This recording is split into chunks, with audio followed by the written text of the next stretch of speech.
పడిపోయిన బలిపీఠాలు మళ్ళీ కడతారా? కూలిపోయిన ప్రార్థనా జీవితాన్ని పునరుద్ధరిస్తారా? దేవుని వాక్యాన్ని మళ్ళీ ధ్యానించడం మొదలు పెడతారా?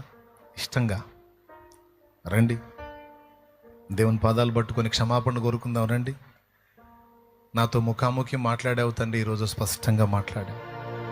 మొదట నాకుండినటువంటి ప్రేమ, భక్తి, ఆత్మీయత, ప్రార్థన, విశ్వాసము, ధ్యానం అన్నీ కోల్పోయాను.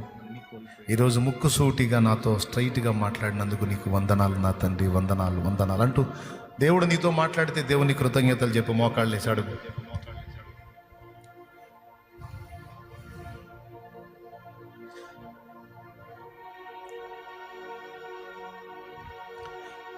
దేవుడు నీతో మాట్లాడితే దేవుని పాదాలు పట్టుకొని కృతజ్ఞతలు చెప్పు, క్షమాపణ కోరుకో. నేను కూడా అడుగుతా క్షమాపణ. నేను అడగాలి. మనం శక్తివంతులమై నిలబడాలంటే ప్రార్థన. విశ్వాసం మనం అంతవరకు కాపాడుకొని ఉండాలంటే ప్రార్థన. విశ్వాసం గ్రోత్ అవ్వాలంటే ప్రార్థన. విశ్వాస బీజం అంతకంతకు మొలకెత్తాలంటే వాక్యం. ఒకదానికొకటి ఎంత లింక్ అయి ఉందో చూడండి.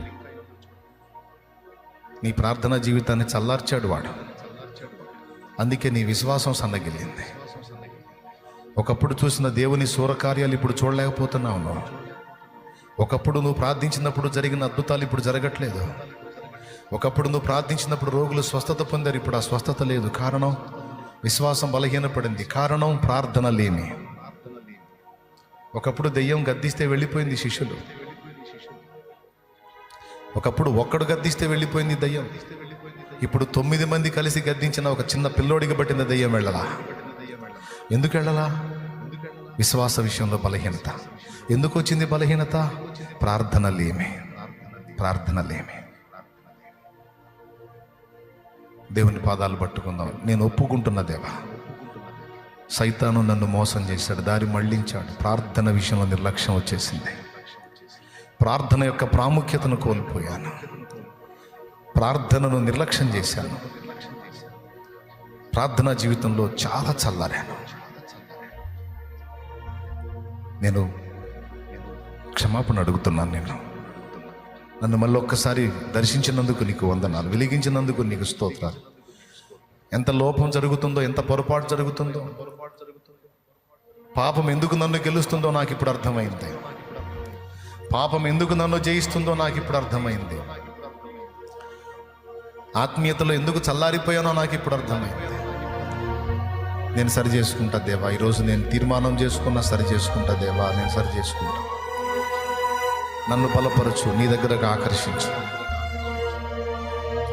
సంతోషం వచ్చినా నీ పాదాల దగ్గరికే వస్తా, దుఃఖం వచ్చినా నీ పాదాల దగ్గరికే వస్తా. సంతోషమా దుఃఖమా కాదు, నాకు నువ్వు ముఖ్యము. నువ్వే కేంద్రంగా నడుస్తా ప్రభువా. నన్ను బలపరచు. కూలిపోయినటువంటి నా బలిపీఠం, ప్రార్థనా బలిపీఠం తిరిగి పునర్నిర్మించగల శక్తి నాకివ్వు. బలిపీఠపు దారిద్ర్యం తొలగించు ప్రభువా. ప్రార్థన లేమి నాకు దూరమైపోవాలి ప్రభువా. తిరిగి నాలో ప్రార్థన జ్వాల మండాలి. ఎడతెగక ప్రార్థన ప్రార్థన ప్రార్థన ప్రార్థన ప్రార్థన ప్రార్థన ప్రార్థన. నేను విసర్జించిన ఏకాంత ప్రార్థన అనుభవాలు తిరిగి లైన్లో నీకు తెచ్చుకోవాలి ప్రభువా. నన్ను క్షమించు తండ్రి, నన్ను మన్నించు తండ్రి, నన్ను మన్నించు. అందరము ప్రార్థన చేద్దాం. ప్రేమగల పరిశుద్ధ తండ్రి నీకు వందనాలు. ఇక్కడ ఉన్నవారు, లైవ్ ద్వారా ఈ మాటలు విన్నవారు ఎంతమంది ప్రార్థన విషయంలో సరిచేయబడ్డారో, హెచ్చరించబడ్డారో, పురికొల్పబడ్డారో, ప్రోత్సహించబడ్డారో, వాటి విలువలను గుర్తించారో నాయన. ఒక పక్క చూస్తుంటే ప్రకృతి వైపరీత్యాలతో, సమాజము ఘోరమైన పాపాలతో, వెచ్చలవిడి విశృంఖలత్వంతో, పరిశుద్ధుల హింసలతో ఒక పక్కన ఘోరమైన స్థితిలో కనపడుతుంది. మరో పక్కన పరిశుద్ధుల్లో భక్తి తరిగిపోతుంది, ఆత్మీయత తరిగిపోతుంది, ప్రార్థన తరిగిపోతుంది, వాక్యం తరిగిపోతుంది, మోకాళ్ళ అనుభవం తరిగిపోతుంది, భక్తిహీనత ప్రవేశించింది. ఇవన్నీ చూస్తూ ఉంటే అర్థమవుతుంది ప్రభువా రాకడ సమీపమై ఉందని. అయ్యా, నాలో విశ్వాసము చల్లారిపోకుండానట్లు నా ప్రార్థనా జ్యోతిని వెలిగించు అని నీ బిడ్డలు అడుగుచుండగా, మేము అడుగుచుండగా తిరిగి మాలో ఆ ప్రార్థన ఆశను పుట్టించు ప్రభువా. మా ప్రార్థనా జీవితము, వాక్య ధ్యానపు జీవితం సమస్యలను, ఆనందాన్ని ఆధారం చేసుకోకుండా నిన్ను ఆధారం చేసుకొని ఉండటానికి సహాయం వచ్చే విన్న మాటలు దుష్టుడు ఎత్తుకొని పోకుండా మా బిడ్డల హృదయాలలో ముద్ర ముద్ర ముద్ర వేయండి. మా హృదయంలో కూడా, నా హృదయంలో కూడా ముద్ర వేయండి. లైవ్లో వీక్షించే వారి హృదయంలో కూడా ముద్ర ముద్ర ముద్ర వేయి. బిడ్డలందరి గుండెల్లో ముద్ర వేయి ప్రభా. ఈ మాటలు 4 రోజుల్లో మళ్ళా మర్చిపోయి, మళ్ళా ప్రార్థన జీవితంలో రొటీన్ అయిపోయి నిర్లక్ష్యం చేసే దరిద్ర కొట్టు స్థితికి మళ్ళీ ఒకసారి దిగజారకూడదు. ఈ విషయాలు పదే పదే పదే పదే విని జాగ్రత్త చేసుకొని నీ రాకడ వరకు మా దీపములు మండుచు ప్రకాశించున్నట్లుగా మమ్మల్ని అందరినీ ఉద్ధరించమని యేసు నామములో వేడుచున్నాము తండ్రి. మన తండ్రి అయిన దేవుని ప్రేమ, అయిన ప్రియ కుమారుడు, మనందరి ప్రాణ ప్రియుడైన యేసయ్య శాశ్వత నిత్య కృప, పరిశుద్ధాత్మతోడి మనోహర దివ్య సహవాసం, సమాధానం సమకూడిన మనకు సకల పరిశుద్ధులకు సార్వత్రిక సంఘమంతటికి సదాతోడే మనందరం నిత్యత్వంలో చేరు పర్యంతం మనల్ని నడిపించును గాక. మన చేత నుంచబడిన నూనె ఆయన శక్తితో నింపి రోగుల గది వ్రాసి ప్రార్థించడం ద్వారా స్వస్థత చేకూర్చును గాక. ఎంతమంది ఎన్ని రకాల శ్రమల్లో, శోధనలో, బాధల్లో, వేదనలో, ఇరుకుల్లో, ఇబ్బందుల్లో, అప్పుల్లో, ఆవేదనలో ఉన్నారో ఆ పరిస్థితులన్నింటిలో నుంచి బిడ్డలు యేసు నామములో విడుదల పొందుదురు గాక.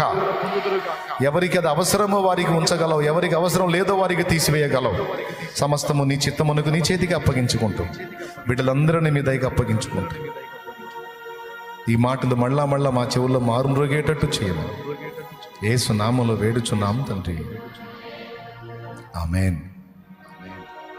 ప్రభేసు రక్తమునకు జయ, ప్రభేసు రక్తమునకు జయ, ప్రభేసు నామమునకు సంపూర్ణ విజయం కలుగును గాక. ఆమేన్. హల్లెలూయా.